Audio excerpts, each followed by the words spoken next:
Secondly, I worked with Balandic, and I helped him pass an ordinance banning phosphates.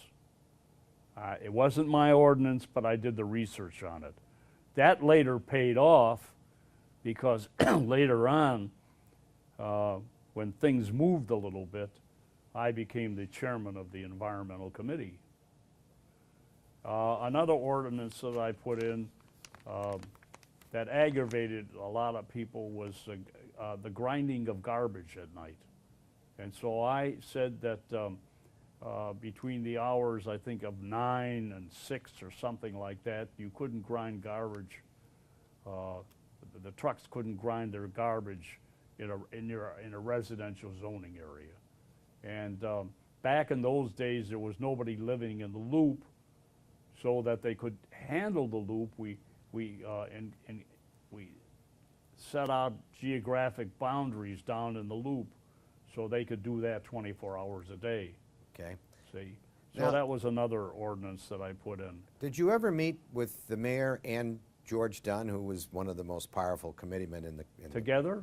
Yeah. No. He didn't meet on political matters in his office, is that correct? What? The mayor didn't meet on political matters in his office. He met outside? I was not a political person. I made no political decisions. I was not the committeeman. I respected that. Later on, I became committeeman after George died.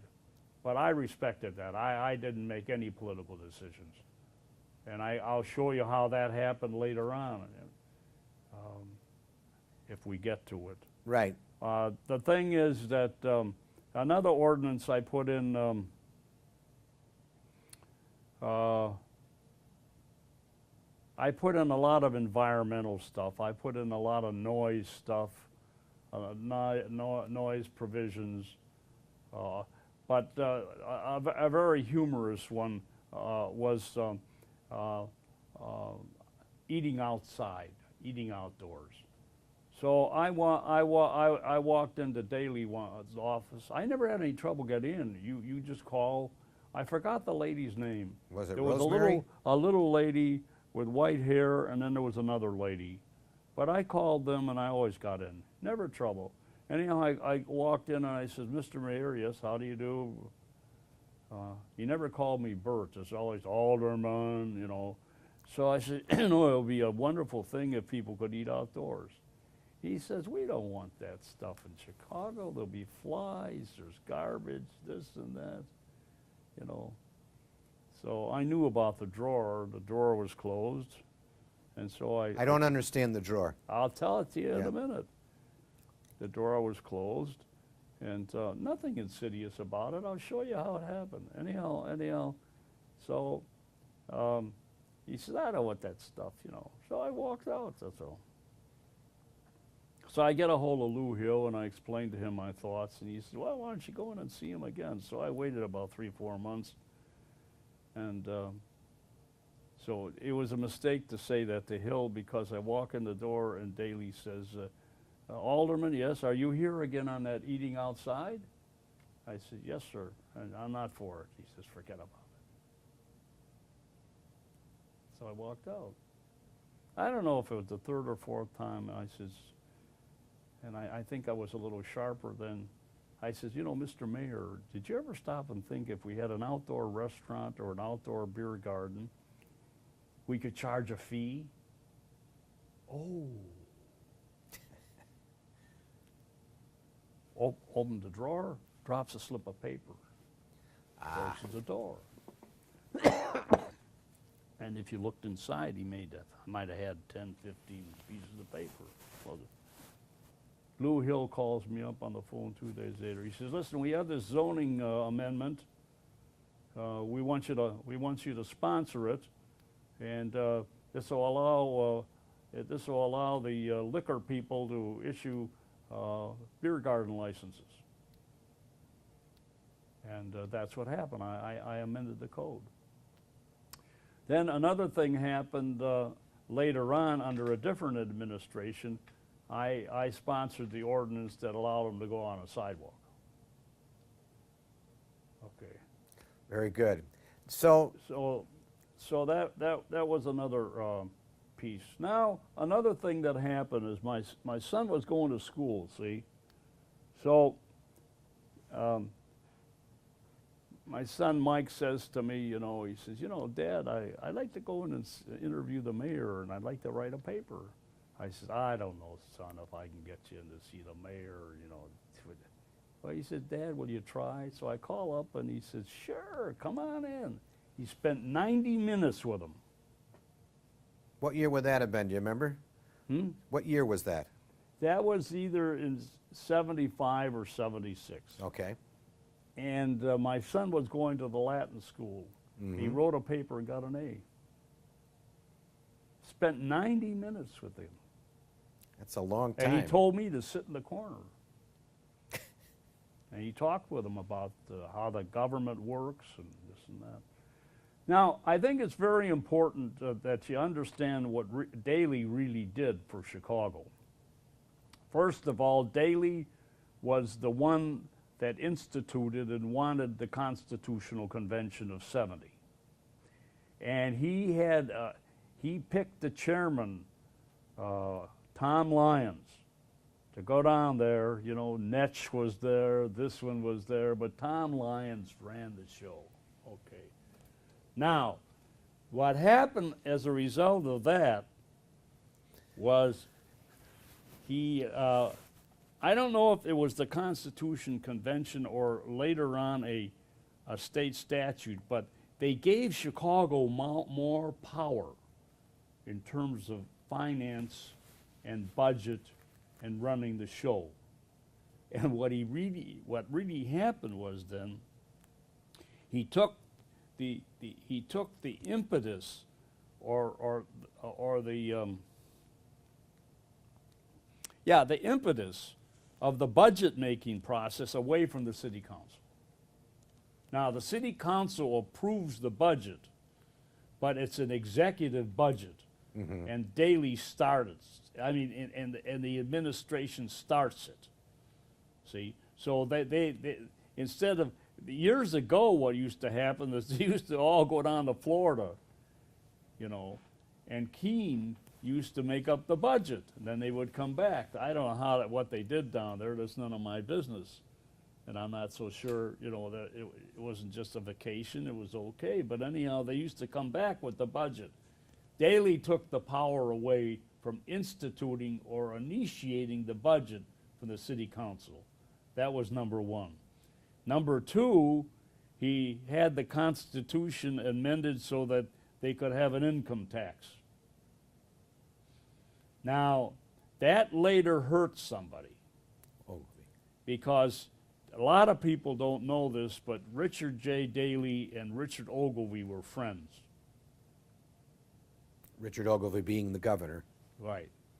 And Ogilvie raised the income tax. Started it. Yeah, well, he started it, that's right, and lost the election. Yes.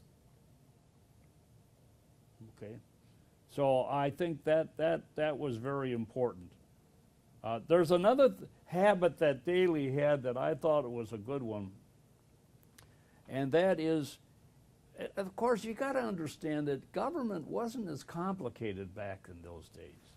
It was smaller, and there weren't as many people in Chicago, I don't think.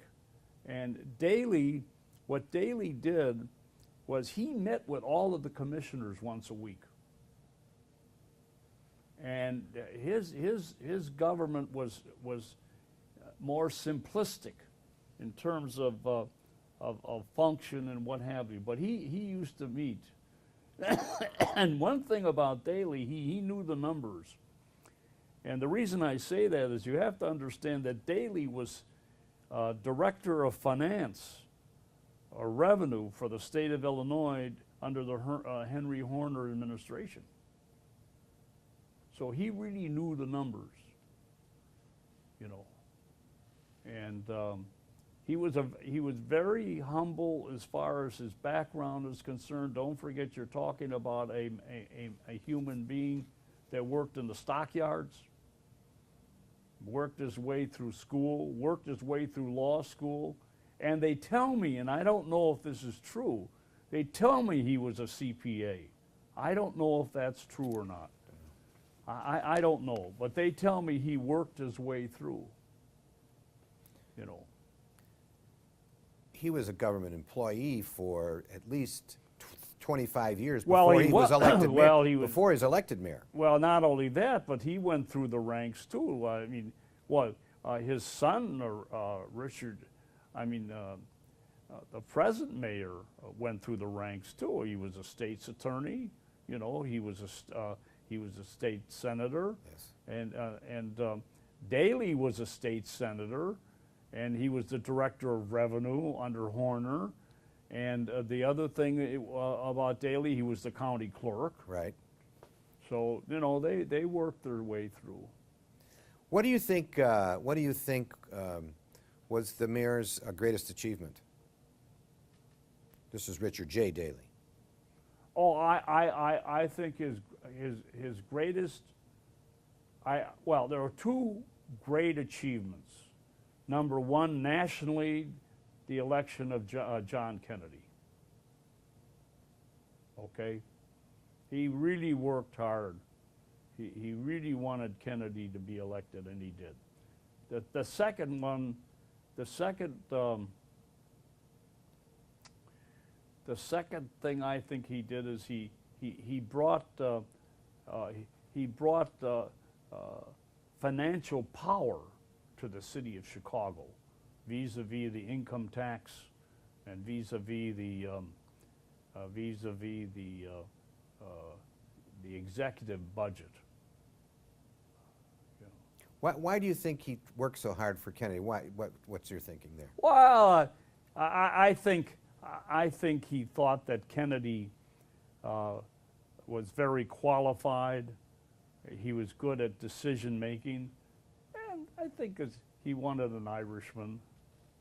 You know, it's just like many of the Afro-American people wanted Obama. You know, there's an affinity there. You know, I think by electing Kennedy, he also knew that he would have a good, be able to pick up the telephone, you know, if there were problems and he needed federal help. You know, he had a friend there. Yes. You know. How big a role do you think race and ethnicity plays in What? city? How big a role do you think race and ethnicity plays in city politics? A large role. I think people identify, I think people have the idea that if they elect one of their own, that things would be better. You know. But there's one exception to the rule, Yes. the Jews. Explain. There hasn't been, other than Michael Hyman, there hasn't been a Jew elected in Cook County in years. And the Jews were very much responsible for electing Roosevelt. Jake Arvey. Jake Arvey. in the West Side. But you see, the Jews became successful, and they moved out of the West Side, and there weren't any Jewish wards anymore, you see. And of course, that's why many of the other European groups, the authority and the power have diminished, because these people have been scattered, you see. And that's why the Afro-Americans and Hispanics have become powerful, because they have stayed in their neighborhoods. And that proves the point.